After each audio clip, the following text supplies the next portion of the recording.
Waste Bengal में जो हुआ बहुत ही ज्यादा दुर्भाग्यपूर्ण है। सुश्री ममता बनर्जी स्वयं एक महिला मुख्यमंत्री हैं।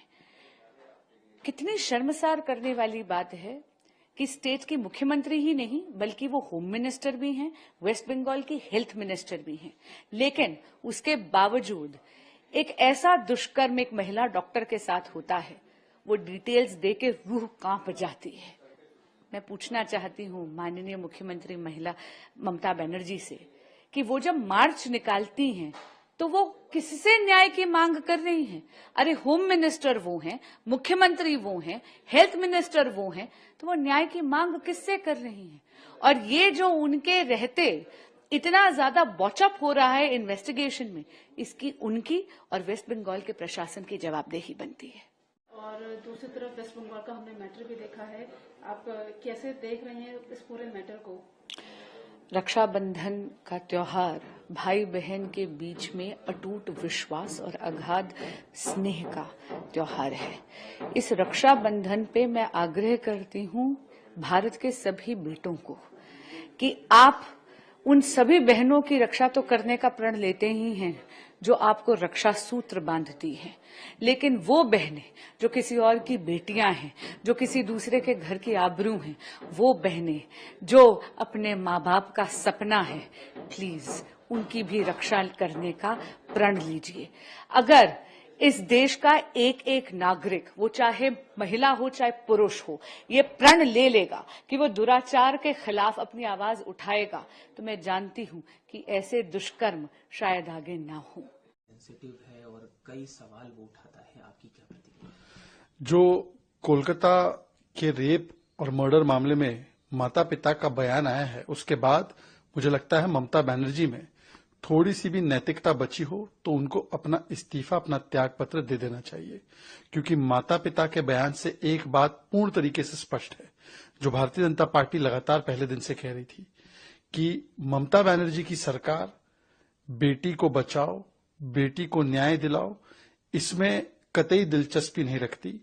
उनकी पूरी प्राथमिकता बलात्कारी बचाओ, सबूत मिटाओ, सत्य बोलने वाले लोगों को दबाओ, सच छिपाओ। और ऐसा कौन सा राज और रहस्य छिपाना चाहती है ममता बनर्जी की सरकार कि प्रथम दिवस से, जैसे माता जी ने और पिताजी ने बताया कि उनको मिसलीड किया गया, बताया गया ये सुसाइड है, घंटों तक इंतजार करवाया, हॉस्पिटल और डिपार्टमेंट कतई कोऑपरेट नहीं कर रहे थे, क्रेमेटोरियम में बॉडी को जिस प्रकार से ले जाकर तुरंत उसको डिस्पोज करने की जो चेष्टा की गई ताकि कोई सबूत ना बचे, जिस प्रकार से अब माता और पिता दोनों ने कहा है कि ममता बनर्जी ने इंक्वायरी में समर्थन देने के बदले लगातार बाधा के रूप में, लगातार न्याय ना मिले उसके रूप में उन्होंने काम किया।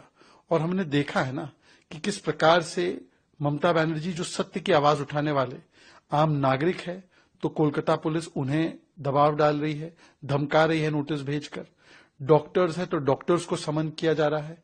डॉक्टर के लिए तालिबानी ट्रांसफर फतवे का ऑर्डर आ चुका था, उसको रोकना पड़ा किसी तरीके से।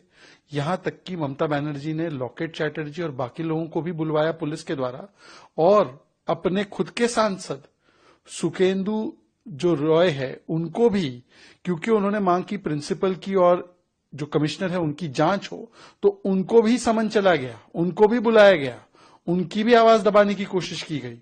तो ये दिखाता है कि पहले दिन से सबूत मिटाओ, सबको चुप करवाओ, धमकाओ, डॉक्टर्स को डराओ। 5000 लोग आरजीकर मेडिकल कॉलेज पहुंचे, तोड़फोड़ करते हैं, हाईकोर्ट उसके ऊपर निर्णय देता है, सीबीआई को प्रोब ट्रांसफर कर देता है, कहता है absolute failure of state machinery, परंतु कोलकाता पुलिस उन गुंडों को जो टीएमसी से जुड़े हुए हैं उनको नहीं पकड़ती। किसको बुला रही है, किसको परेशान कर रही है? आम नागरिकों को, डॉक्टरों को। कोलकाता पुलिस ने और जो हॉस्पिटल के अथॉरिटीज है वो सुसाइड का एक थ्योरी चलाते हैं, एक अपराधी था ये नैरेटिव चलाते हैं। आज उनको बताना चाहिए कि उनका लगातार जो प्रयास रहा है वो बलात्कारी बचाव के लिए रहा है, और आज जिन बातों का जिक्र माता पिता ने किया है उसके बाद ममता बनर्जी को क्या इस्तीफा नहीं देना चाहिए? उल्टा वो बाम और राम पर कभी आरोप लगाती है, इसमें भी राम लाकर वोट बैंक की राजनीति करती है, और या तो वो ड्रामा करती है धरने का, अपनी ही सरकार के खिलाफ धरना देने का ड्रामा करती है। मेरी लाडली बहनों, आप सबको प्रणाम और सभी प्रिय बहनों को राखी की, रक्षाबंधन की बहुत बहुत शुभकामनाएं। हमारी बहनें सामाजिक रूप से, आर्थिक रूप से, शैक्षणिक रूप से और राजनीतिक रूप से सशक्त हों, ये प्रधानमंत्री जी का संकल्प है और इस संकल्प की पूर्ति में हम कोई कसर नहीं छोड़ेंगे। एक बार फिर मेरी प्रिय बहनों, बहुत बहुत बधाई, शुभकामनाएं। Living in West Bengal and they secure for the justice for the Arjikar incident and whatever of the safety and security for women in West Bengal and for your sisters, you are also the big brother in this state also. Bengal is not a place safe for women. Bengal has failed its women, not Bengal society. The present government of Bengal has failed the women folk. Bengal should again be brought back to its pristine glory, where women had their own respectable place in society. That has been lost. They are scared. They are scared of gundas. This has been created by a government which is insensitive to this issue. You know, we take pride in the fact, yatra naryastu pujyanti, ramante tatra devata. Where women are honored, there the gods rejoice. But unfortunately, in Bengal, the government has ensured that women have no protection. That is what is reflected in the gruesome tragedy that has taken place in Arjikar. That should not be repeated again. So, dissatisfied, unhappy with CM Kolkata rape victims' family, parents claim the Mamata and refused to compensation. Ali covered up. What about here? I respect the sentiments of the mothers. Certainly, the law will take its course. So today you can meet or you can south the time for Amit Shah, Amit Shah and Home Health Minister J.P. Nadda ji. What's your update, sir? See, my communication with the Home Minister and the Union Ministers, I do not want to discuss the details in public. I'll do my duty. Regarding Arjikar, whatever steps are to be taken will be taken. We have the observation of the High Court about absolute failure of the state machinery, which is a very, very serious observation. I am apprised of that. As governor, I will do my duty and fulfill my promise to the people of Bengal. Supreme Court also the sumotor of negligence taken over this Arjikar case and 20 ডাক্তারদের তো নিশ্চিতভাবে তার আগে মহিলাদের কথা বলুন। রাজ্য সরকার advisory দিয়ে ডাইরেকশন দিয়ে বলছেন রাত্রিটা মহিলাদের জন্য নিরাপদ নয়। এ লজ্জা রাখার কোনো জায়গা আছে? যেখানে সংসদে বিধানসভায় মহিলাদের আসন সংরক্ষণ বিল পাস হচ্ছে, নারী সশক্তিকরণের কথা বলা হচ্ছে, কেন্দ্র রাজ্য সরকারগুলি মহিলাদের কেন্দ্রিক জনকল্যাণমূলক কর্মসূচি ঘোষণা করছে, কার্যকর করছে। প্রধানমন্ত্রী আবাস যোজনার বাড়ি মহিলাদের নামে এগ্রিমেন্ট হচ্ছে, সেইখানে এই রাজ্য সরকার আলাপন বন্দ্যোপাধ্যায় একটা চাটুকার, তাকে দিয়ে বলছে যে রাত্রিবেলা মহিলাদের ডিউটি করার দরকার নেই। সবচেয়ে বড় তো এইটা বিপন্ন পশ্চিমবঙ্গে, মহিলাদের যে রাত্রিবেলা নিরাপত্তা নেই, এটা সরকার বলছে। নবান্ন থেকে মুখ্যমন্ত্রীর সাদা হাতি পোষার মতো যাদের অ্যাডভাইসার করে রেখেছেন 3 লক্ষ টাকা করে মাসে খরচ করে, তারা বলছেন। এরপরে বলবে যে দিনের বেলাও মহিলারা বাড়ি থেকে বেরোবেন না। देखिए, महाराष्ट्र और झारखंड में चुनाव इसलिए समय पर नहीं हो रहे हैं या आगे की तारीख वो लोग कर रहे हैं, इसलिए कि चुनाव से पहले ये लोग हेमंत सोरेन जी को मुख्यमंत्री पद से उतारना चाहते हैं, उनकी पार्टी तोड़ना चाहते हैं, उनके पार्टी में और राज्य में अस्थिरता लाने चाहते हैं, इसलिए झारखंड में चुनाव नहीं हो रहे हैं। उनको समय टाइम चाहिए। देखिए चंपा सोरेन कल गए और आज क्या बोल रहे हैं। महाराष्ट्र में भी यही है, झारखंड और महाराष्ट्र में उनको हारने का डर है। बीजेपी दोनों राज्यों में बुरी तरह से हार रही है। महाराष्ट्र में तो उनका सुपड़ा साफ होने जा रहा है, तो उनको और टाइम चाहिए और वक्त चाहिए मरने के लिए। लेकिन मरने वाले जरूर है, फांसी पे जरूर जाने वाले हैं ये लोग। हाँ, वो बचने वाले नहीं है। लेकिन और सरकारी तिजोरी से पैसा और लूट सकते हैं तो लूट सकते हैं, ठेकेदारों से पैसा जमा कर सकते हैं, हाँ बांट सकते हैं। लाडला बहन योजना में ज़्यादा पैसा देने का उनका इरादा है, वोट खरीदना है।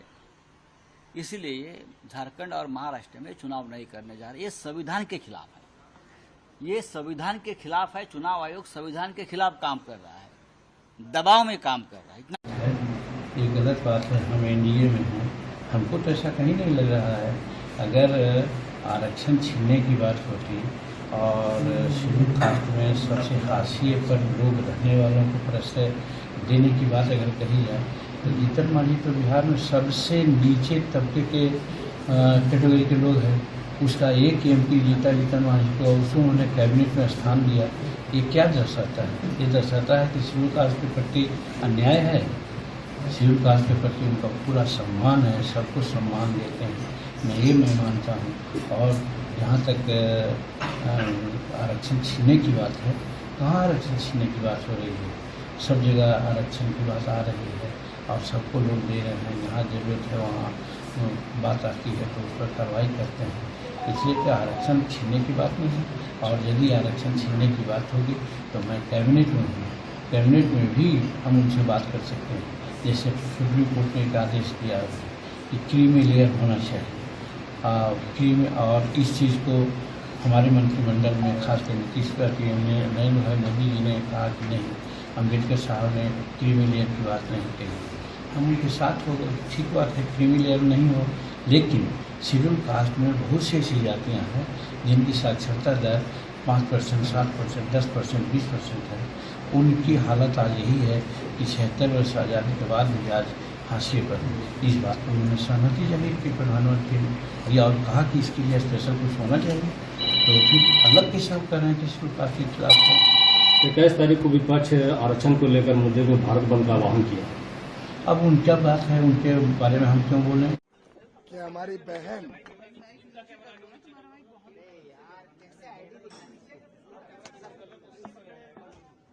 मैं आज धन्य हूं कि हमारी बहन साध्वी रितंबरा जी हम सबके बीच है और उन्होंने मुझे आशीर्वाद दिया है, मुझे राखी बांधकर वास्तव में मेरे को एक ऐसा रक्षा सूत्र दिया है जिसमें मैं भी अपना काम अच्छी तरीके से कर सकूं, ईमानदारी से कर सकूं।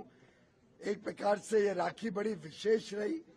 हमारी ब्रह्म कुमारी की बहनें आई, हमारे नेबरिंग कंट्रीज, आसपास के देशों से शरणार्थी होकर जो भारत आए हैं और जिनको सिटीजनशिप अमेंडमेंट एक्ट के तहत प्रधानमंत्री नरेंद्र मोदी जी, गृह मंत्री अमित शाह जी, रक्षा मंत्री राजनाथ सिंह जी, हमारे सभी वरिष्ठ नेताओं ने, और जो राष्ट्रीय स्वयंसेवक संघ के हमारे सिद्धांत है उस पर चलते हुए इन सबको अब भारत में नागरिकता मिली है। उनके चेहरों पे जो खुशी थी, बच्चों का जो एक आनंद था, वो देख के वास्तव में मन मोहित हो गया। और अब बहन साध्वी रितंबरा जी के आशीर्वाद से वास्तव में मेरे लिए ये राखी जीवन की एक अद्भुत राखी रहेगी, यादगार राखी रहेगी। बहन साध्वी जी और मेरा रिश्ता वर्षों वर्षों का है। मैं एक छोटा प्रसंग बताना चाहूंगा। माननीय श्रद्धेय अटल बिहारी वाजपेयी जी ने आज से लगभग 30 वर्ष पहले, शायद ये 90s की बात है, अर्ली 90s की बात है, मुझे एक दिन बुलाकर कहा कि वो एक छोटी कन्या है, वो बड़ा तेज भाषण देती है, बड़ा उत्तेजना के साथ भाषण देती है, उसका मुझे कैसेट चाहिए। उन दिनों में कैसेट होता था। मैंने बड़ा ढूंढ ढांड के सोचा कोई डीवीडी मिल जाए। बड़े मुश्किल से एक डीवीडी मिली जिसमें साध्वी रितंबरा जी प्रभु श्री राम की आराधना कर रही थी। उनका भव्य मंदिर बने और अयोध्या में बने, उसी स्थान पर बने जहां राम का जन्म हुआ था, उसके ऊपर एक बड़ा ही अच्छा भाषण इनका मैंने ढूंढ के निकाला और मेरे सामने अटल जी ने पूरा भाषण सुना कि ये क्या कन्या किस प्रकार से इतना बढ़िया ओजस्वी भाषण देती है। और मुझे अभी भी याद है अटल जी ओतप्रोत हो गए वो भाषण सुन के। तब से मैं इनका बड़ा फैन हूं, इनके काम का भी बड़ा फैन हूं। जो इन्होंने वात्सल्य ग्राम वृंदावन में बनाया है, मैं मानता हूं कि जो व्यक्ति ने वो वात्सल्य ग्राम नहीं देखा, एक बार अवश्य जाना चाहिए। वहां महसूस होगा आपको भारत की सभ्यता क्या है, भारत की परंपराएं क्या है, हमारे धर्म ने हमें क्या सिखाया, क्या एक भाई का धर्म है, क्या एक बहन की देशवासियों के प्रति स्नेह है। मोहित कर देगा आपको ये काम। और अगर आप लोग सब सहमत हो तो मैं आप सबको लेके जाके वात्सल्य ग्राम एक बार दिखाने लेके जाऊंगा। बहुत बहुत धन्यवाद। शिव जी का एक पवित्र महीना सावन चल रहा है और आज सावन महीना का आखिरी दिन है, पूर्णिमा भी है, रक्षाबंधन भी है, आखिरी सोमवार भी है। और ऐसे पावन अवसर में हम सब परिवार छत्तीसगढ़ से यहाँ पर आए हैं बाबा महाकाल के शरण में और उनका दर्शन किए हैं, विधिवत पूजा अर्चना किए हैं और उनसे प्रार्थना किए हैं कि हमारे छत्तीसगढ़ में खुशहाली हो, छत्तीसगढ़ में सुख समृद्धि हो, वहाँ के रहने वालों का सबका जीवन मंगलमय हो, सुखमय हो, वहाँ पर आपस में भाईचारा हो, सभी लोग विकास की मुख्यधारा से जुड़ें। और आज उनका ही आशीर्वाद है कि इतना बड़ा गुरुतर दायित्व मुख्यमंत्री का मिला है तो उसको निभाने की शक्ति भी वो प्रदान करें, ऐसा उनसे प्रार्थना किए हैं।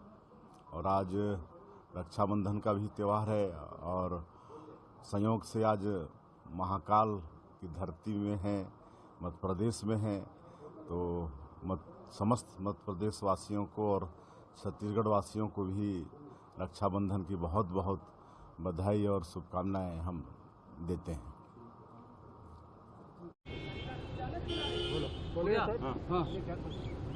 सर, आज बिहार में वृक्ष उत्सव दिवस मनाया जा रहा है, रक्षाबंधन का त्यौहार है। देखिए, ये रक्षाबंधन हमारी सांस्कृतिक परंपरा और प्रकृति का सम्मान, शक्ति का सम्मान का प्रतीक है। और बहन अपने भाई के कलाई पर राखी बांधती है, उसके मंगल कामना की शुभकामना भी देती है।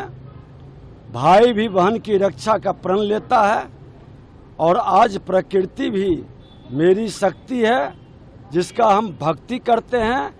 और उस प्रकृति के अंदर जो वृक्ष पेड़ पौधे हैं, आज वही मेरा प्राणवायु का सूचक है। यही हमारा भविष्य को बचाएगा, वृष्टि से हमारी तुष्टि और संतुष्टि करेगा।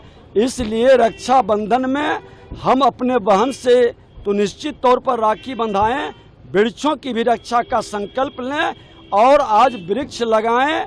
हर घर माँ के नाम एक पेड़, एक शक्ति के भाव को जागृत करके आने वाले जलवायु परिवर्तन में हो रहे ये भीषण गर्मी से हम आने वाले पीढ़ी को राहत प्रदान करें। भारतीय जनता पार्टी का किसी भी दल के साथ कहीं भी जम्मू कश्मीर में अलायंस नहीं है, अलायंस नहीं है। हम पूरी ताकत से प्रधानमंत्री मोदी जी के नेतृत्व में उनके किए हुए कामों पर जनता के बीच में जाएंगे और निश्चित रूप से जनता का आशीर्वाद हमें मिलने वाला है। ऐसा कि जम्मू कश्मीर की जनता भ्रष्टाचारी कुनबे से दुखी है। ये 3 परिवारों ने जो भ्रष्टाचारी कुनबा बना रखा है और बायकाट की पॉलिटिक्स की नाव पर चढ़कर जम्मू कश्मीर की गरीब जनता को लूटने का काम ये करते आए हैं और कर रहे हैं। तो एक तरफ ममता बनर्जी है जिनका नाम अब निर्ममता बनर्जी रखा हुआ है सबने, ये अपराधियों के साथ खड़ी हो सकती हैं। जो पूर्व में प्रिंसिपल था, जिसकी जिम्मेदारी बनती थी कि सभी बच्चों को जो डॉक्टर हैं उनकी रक्षा करे, उसके खिलाफ कार्रवाई तो दूर की बात है, उसको रिवॉर्ड करती हैं, ये उसके साथ खड़ी होती हैं। और ये नष्ट क्या करती हैं? ये नष्ट करती हैं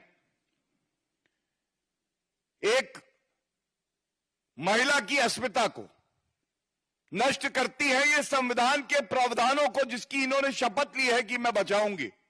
नष्ट ये करती है कानून का जो राज होना चाहिए उसको, और नष्ट ये करती है जो तथ्य और साक्ष्य सबसे जरूरी है इस केस में उनको।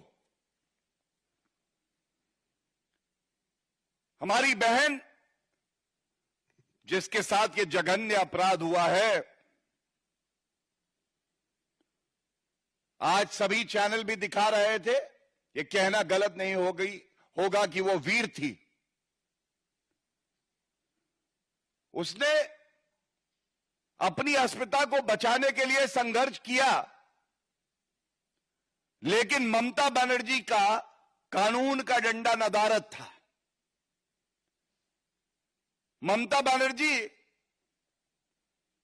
दोषियों के साथ खड़ी थी, और मैंने जब कहा था इंसाफ पीड़िता मृतक परिवार को, इस्तीफा ममता बनर्जी का, और इकबाल कहा था, इकबाल वर्दी का, जिसको नष्ट करने वाली ममता द डिस्ट्रॉयर फिर से हैं।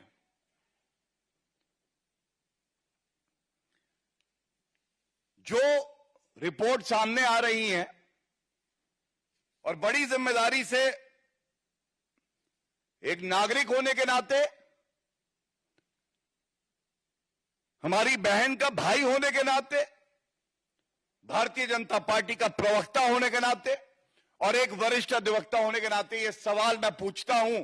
ये सवाल मेरे मुख से पूछे जा रहे हैं, लेकिन ये पश्चिम बंगाल की जनता के सवाल हैं।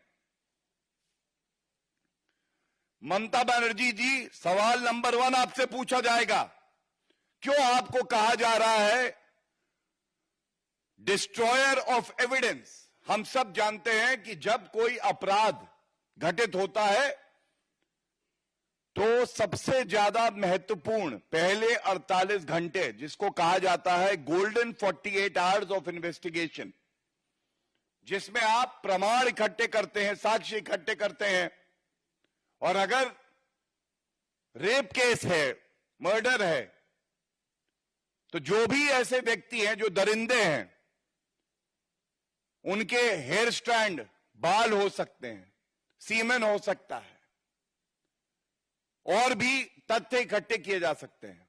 लेकिन देरी का मतलब यह होता है कि प्रोसिक्यूशन, जो कि उस वक्त ममता बनर्जी, क्योंकि गृह मंत्री थी, पुलिस उनकी थी, उनके तत्वाधान में था, उसको कमजोर करने का प्रयास। तो पहला सवाल यह है, ममता बनर्जी, आपका मुझे वक्तव्य याद है, आपने कहा कुछ दिन बाद सीबीआई को मैं जांच ट्रांसफर कर दूंगी अगर मगर। जब ये जघन्य अपराध होने के बाद खबर आती है, त्वरित कार्रवाई करते हुए आपने तुरंत सीबीआई को ये इन्वेस्टिगेशन ट्रांसफर क्यों नहीं करी? ये पहला सवाल है। हरियाणा प्रदेश की बहनों को रक्षाबंधन के महापर्व की बहुत बहुत बधाई और शुभकामनाएं देता हूं। ये पर्व भाई बहन का पवित्र पर्व है, और इस पर्व, जो हमारे ये पर्व हैं, इन पर्वों से हमारे प्यार की भावना वो बढ़ती है। ये हमारी संस्कृति से भी जुड़े हुए पर्व हैं। मैं इस पर्व के अवसर के ऊपर सभी बहनों को बहुत बहुत बधाई और शुभकामनाएं मैं देता हूं। आज मेरे लिए ये बहुत ही गर्व की बात है कि भारतीय जनता पार्टी का परिवार निरंतर आगे बढ़ रहा है, और आज उस कड़ी में हमारे लोकतंत्र सुरक्षा पार्टी के पदाधिकारी रहे, उनसे चुनाव लड़ा। नैब सिंह पटाक माजरा आज अपने पूरे साथियों के साथ भारतीय जनता पार्टी की सदस्यता को हजारों की संख्या में ज्वाइन किया है। और हमारे आम आदमी पार्टी के जो गुल्ला हलका से अपने गुरजीत सिंह जी हैं, इन्होंने भारतीय जनता पार्टी को ज्वाइन किया है। मैं इन सब का भारतीय जनता पार्टी के परिवार में शामिल होने पर बहुत बहुत बधाई और शुभकामनाएं देता हूं। मुझे पूर्ण विश्वास है लगातार जिस प्रकार से भारतीय जनता पार्टी का परिवार बढ़ रहा है और लोग लगातार जुड़ रहे हैं। कांग्रेस की दुकान झूठ की दुकान थी, वो दुकान खाली हो चुकी है। उस झूठ की दुकान में अंदर सामान नहीं है। उस दुकान के अंदर 2-4 लोग बैठे हैं और वो लोग झूठ बोल रहे हैं। उनका एक ही ध्येय है कि भाई झूठ बोल का कोई मारा तीर में तुक्का लग जा तो हम लगा लें, और नहीं लगा तो बैठे हैं आराम से। ये स्थिति कांग्रेस की है। और हम लगातार भारतीय जनता पार्टी, हमारी सरकार ने, डबल इंजन सरकार ने, आदरणीय नरेंद्र मोदी और हरियाणा सरकार ने मिलकर के हरियाणा के 2 करोड़ 80 लाख लोगों की अपेक्षाओं के ऊपर खरा उतरने का काम ये पिछले 10 वर्षों में हमारी सरकार ने किया है। Third guarantee is a comprehensive job package for youth. Unemployment का जो हाल जम्मू कश्मीर में है वो हम सब जानते हैं। मुल्क में सबसे ज्यादा अगर नौजवानों की बेरोजगारी है वो जम्मू कश्मीर में है। 5 अगस्त 2019 के बाद बेरोजगारी को कम करने की तो बातें की गई, लेकिन उसमें कोई कमी नहीं हुई बल्कि बढ़ गया। रिक्रूटमेंट में धांधली हुई, नौजवानों को नौकरियां मिली नहीं। राठौर साहब और उनकी टीम ने इसमें बहुत मेहनत करके एक कॉम्प्रहेंसिव, इसमें हम यूथ के साथ वादे कर रहे हैं किस तरह हम अनएम्प्लॉयमेंट का जो प्रॉब्लम है उसको एड्रेस करने जा रहे हैं। चौथा जो हमारी गारंटी है, आजकल अगर आप देखें कहीं पे भी आप जाएं तो अगर लोगों की शिकायत रहती है वो बिजली को लेके रहती है, पानी को लेके रहती है। बिजली कहीं है नहीं, लेकिन बिजली के बिल आपको वक्त पे मिलते हैं और रोज कहीं ना कहीं बिजली की कीमत जो है वो बढ़ाई जा रही है।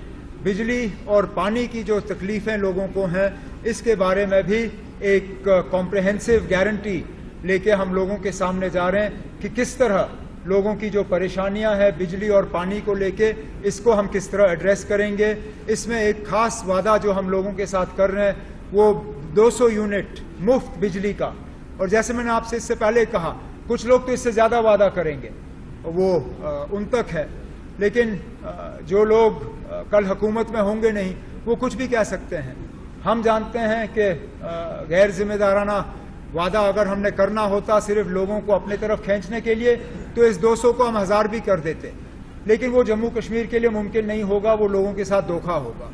तो हमारी जो फाइनेंशियल पोजीशन है उसको देखते हुए राठौर साहब और उनके साथियों ने ये कॉम्प्रहेंसिव इलेक्ट्रिसिटी और वाटर के लिए जो वादे हैं वो लोगों के सामने। देखिए, हर साल पूरा परिवार एक साथ राखी पर इकट्ठा होता है और मेरे लिए खुशी की बात है कि हम लोग 3-4 पीढ़ी मिलकर एक साथ हम लोग इस त्यौहार को हम लोग मनाते हैं। हमारी फुआ शुरुआत करती हैं, पापा की तस्वीर को राखी बांधती हैं, हमको राखी बांधती हैं। पापा के जाने के बाद से हमको उन्होंने राखी बांधना शुरू किया। हमारी तमाम बहनें हैं, सौभाग्यशालियों की इतनी सारी बहनें हैं हमारी, तो वो सब हमको राखी बांधती हैं। भांजे भांजियाँ हैं, वो लोग बांधते हैं। तो पूरा परिवार एक साथ मिलकर इस त्यौहार को मनाता है। जहाँ खुशियों के साथ मैं अपने परिवार के साथ इस त्यौहार को मना रहा हूँ, वहीं देशवासियों को भी मैं रक्षाबंधन के इस त्यौहार की, बहन भाई के इस अटूट रिश्ते, अटूट प्यार के इस त्यौहार की मैं बधाई देता हूं। और साथ ही में आज मैं उन बहनों को भी याद करता हूं जिन्होंने कहीं ना कहीं असामाजिक मानसिकता की वजह से आज वो इस दुनिया में नहीं है। मैं चाहता हूं आज के दिन देश का हर एक युवक, हर एक लड़का सामूहिक का संकल्प ले।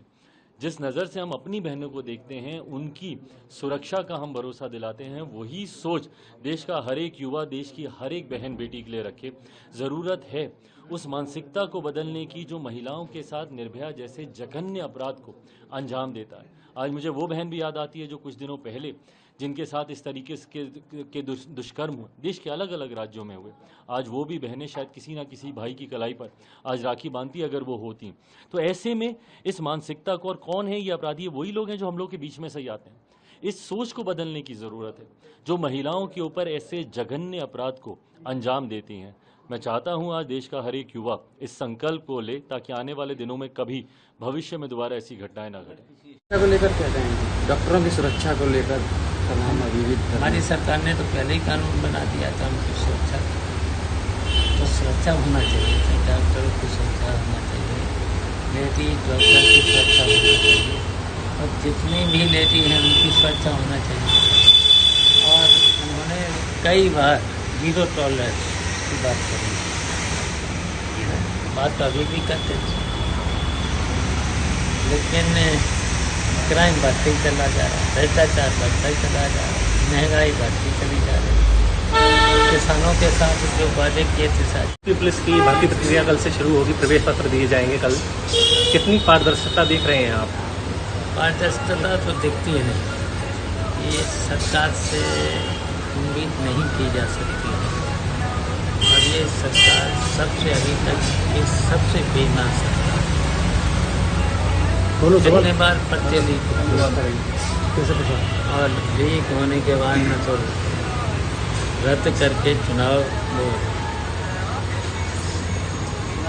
पर्चा लीक होने के बाद फिर परीक्षा नहीं करा, इससे ज़्यादा और गड़बड़ियाँ कर देखे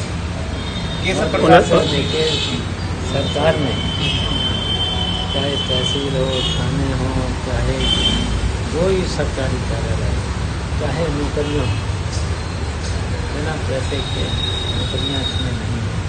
69 और जब अभी तक 10 साल हो गए डबल इंजन की सरकार, डबल इंजन की सरकार भी कह रही है, लेकिन कोई भी सुविधा नहीं दी, कोई बातें ये सब करके कोई झूठी बातें दोहराते हैं। भूपेंद्र सिंह हुड्डा जी को पता होना चाहिए कि पंजाबी विस्थापित नहीं हुए थे, वो हिंदुस्तान से हिंदुस्तान में आए थे। पंजाबी तो आहत हुए थे हुड्डा जैसे लोगों की सोच से, जिन्होंने अपने ही देश के लोगों को शरणार्थी बना दिया। हुड्डा जी, आपको अपनी सोच बदलनी चाहिए, और 70 वर्षों के बाद भी आप उनको विस्थापित कह रहे हो, आप उनको अपनाना नहीं चाहते, आप उनको अपना बनाना नहीं चाहते, और आप उनको आज भी और उनकी नस्लों को जिनका जन्म इस धरती पर हुआ, आप विस्थापित कह के उनको 2 दर्जे का नागरिक बताना चाहते हो। आपके खिलाफ तो अभियोग चलना चाहिए, आपको सजा दी जानी चाहिए। आप इस शब्द का इस्तेमाल कर रहे हो। हार्मनी बन सके, पुलिस को लेकर थोड़ा हार्ड कॉर्नर है डॉक्टर्स में, बाकी स्टाफ के अंदर। देखिए, पुलिस डॉक्टर के साथ ही है, डॉक्टर के सेफ्टी के लिए पुलिस है, इसलिए हम लोग इधर ड्यूटी कर रहे हैं।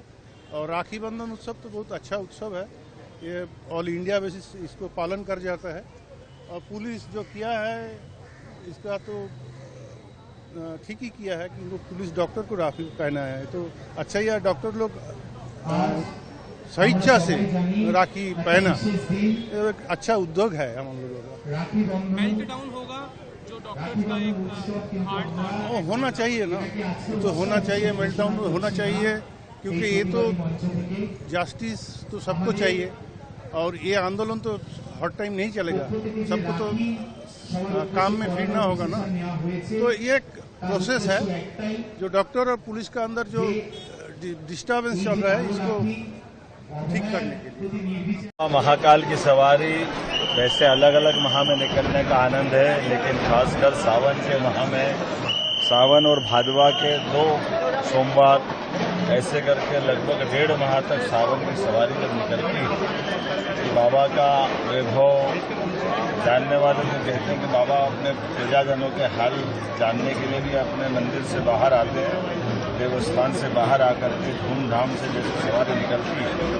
मुझे मालूम नहीं कि इतना वैभव, शासकीय सम्मान, हजारों साल की ये परंपरा, उस पर निभाते हुए पूरा नगर झूम उठता आनंद और गरिमा के साथ। हम सब बाबा की इस वैभव को निहारने के लिए बाबा के भक्त के नाते से आज शामिल हुए। मेरे साथ हमारे प्रदेश के अध्यक्ष श्रीमान सुंदर शर्मा जी, हमारे प्रभारी मंत्री जी, हमारे मंत्री नरेंद्र पटेल जी, हमारे विधायक अमूल्यम कालूवाड़ा जी, सांसद जी, महापौर जी, हम सब मिलकर के इस बाबा के वैभव का दर्शन भी कर रहे हैं और आनंद भी ले रहे हैं और कामना कर रहे हैं कि बाबा सब पे कृपा करे। मैं अपनी ओर से सावन के खास करके पूर्णिमा का, रक्षाबंधन का पर्व हम सबके जीवन में मंगल करें, बाबा की कृपा बनी। सर, बड़ी तादाद में भक्तगण भी आज बढ़ती जा रही उनकी और देखकर सीआरपीएफ का बैंड भी इस बार।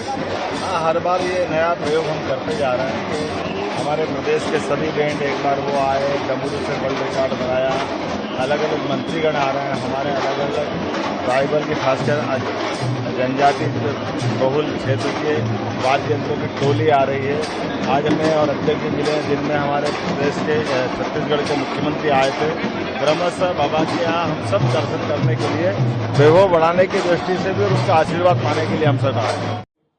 ইস্তফা চাই, ইস্তফা চাই, অর্থাৎ নাগরিক সমাজ তাদের যে ব্যথা, বেদনা, আকুতি, সেটা কিন্তু রাজনৈতিক নয়। কিন্তু যারা এই প্রচারটাকে ঘোরাচ্ছে, সোশ্যাল মিডিয়ার এবং একাংশের মিডিয়ার বিকৃত উপস্থাপনায় মানুষের আবেগকে যে বিপথে চালিত করছে, বিপথে, তাতে রাজনৈতিক স্লোগানের দিকে ঘুরিয়ে নিয়ে যাওয়া হচ্ছে। এটা কোনো অবস্থায় বরদাস্ত করা হবে না, বরদাস্ত করা যাবে না। সোশ্যাল মিডিয়ায় আপনারা যারা প্রতিবাদ করছেন, আপনারা আপনাদের মতামত নিশ্চিতভাবে, এটা গণতান্ত্রিক রাজ্য, এটা বিজেপির ভারতবর্ষ, সেখানে অন্য রাজ্যে কি হয় আপনারা জানেন, কিন্তু এটা মমতা বন্দ্যোপাধ্যায়ের গণতান্ত্রিক পশ্চিমবঙ্গ। সোশ্যাল মিডিয়ায় আপনি আপনার বক্তব্য পোস্ট করতে পারেন, সেটা সরকারের সমালোচনাও আপনি যদি মনে করেন করতে পারেন, কিন্তু ভাষা, যুক্তি যেন ঠিক থাকে আর ভুল তথ্য, বিকৃত তথ্য, ভুয়ো ফেক অডিও তৈরি করে সেটা শেয়ার করা, নির্যাতিতার নাম ভুল দেয়াটা অন্যায়, ছবি দেয়া অন্যায়, ভুল, পোস্টমর্টেম রিপোর্ট, তা নিয়ে যে কত রকম মিথ্যা রটানো হলো এবং তার সবাই বিশেষজ্ঞ হয়ে গেল। ফলে এইগুলো করবেন না। কলকাতা পুলিশ বা বাকিদের প্রশাসনের এটুকুই এই জায়গাটায় আপত্তির বিষয়, স্পর্শকাতর বিষয়। খারাপ ঘটনা ঘটেছে, আপনার আমার ঘরের একটি মেয়ে মারা গেছে, এইভাবে মারা গেছে, দোষীদের ধরতে হবে, শাস্তি দিতে হবে, ফাঁসি দিতে হবে। কিন্তু তার মানে এই নয় শকুনের রাজনীতি করে রাম বাম এবং কিছু অপশক্তি মিলে বিষয়টাকে রাজনীতিতে ভোটে জিততে পারেনি। ওই তো বাংলাদেশে ওই যেন দেখছিলাম বিশৃঙ্খলা, সেগুলো কি বাংলায় করা যায়? অরাজকতা, ইস্তফা দাবি, এইগুলো করার যে চক্রান্ত হচ্ছে, আমরা তার বিরোধিতা করছি। আমরা নিশ্চিতভাবে মনে করি আমাদের দাবি, মাননীয় মুখ্যমন্ত্রী মমতা বন্দ্যোপাধ্যায়ের দাবি, মাননীয় সর্বভারতীয় সাধারণ সম্পাদক অভিষেক বন্দ্যোপাধ্যায়ের দাবি, খুব স্পষ্ট ভাষায় দাবি, অবিলম্বে দোষীদের শাস্তি চাই। যদি একজন হয় কনক্লুড করুন, যদি আরো কেউ থাকে ধরুন। রোববার ডেডলাইন পার হয়েছে, কিন্তু 23 তারিখ কোর্ট প্রোডাকশনের দিন লিখিতভাবে এই কেসের সমাধান চাই। restoration of political and legal status, तो जिसमें उन्होंने कहा है कि 370 और 35 ए को रिस्टोर किया जाएगा। किस तरह देखते हैं आप? देखिए, जो सभी बातें उन्होंने कही हैं, एक भी उनके बस में नहीं है। क्या वो उनके पास लॉ एंड ऑर्डर उनके पास नहीं है? कैसे छोड़ देंगे कैदियों को? कैसे 370 ये कर सकते हैं? और भी जो भी इन्होंने वादे किए उसमें से कुछ इनके बस में नहीं है। तो कुल मिला के कहने का मतलब है कि लोगों को आज भी गुमराह कर रहे हैं। आपके गुमराह करने के कारण ही जम्मू कश्मीर में आपने लोगों के साथ जाति की, यहाँ पर आतंकवाद, परिवारवाद, भ्रष्टाचार फैलाया और आज उसी का परिणाम हमें भुगतना पड़ा। जो पाकिस्तान परस्ती झंडे पाकिस्तान के, ये आपके कारण से हैं। अब ये इन्होंने कहा है कि फिर से हम बातचीत करेंगे भारत। देखिए, पाकिस्तान से बातचीत करना इनका प्रेरोगेटिव है क्या? एक तो ये हमें समझना चाहिए। दूसरा, जेल से कैदी छोड़ेंगे, लॉ एंड ऑर्डर का है ही नहीं इनके पास। इस प्रकार की बातें कर रहे हैं जो बिल्कुल फेक हैं और लोगों को इस बात को समझना चाहिए। तो जिस तरह इन्होंने कहा है कि हम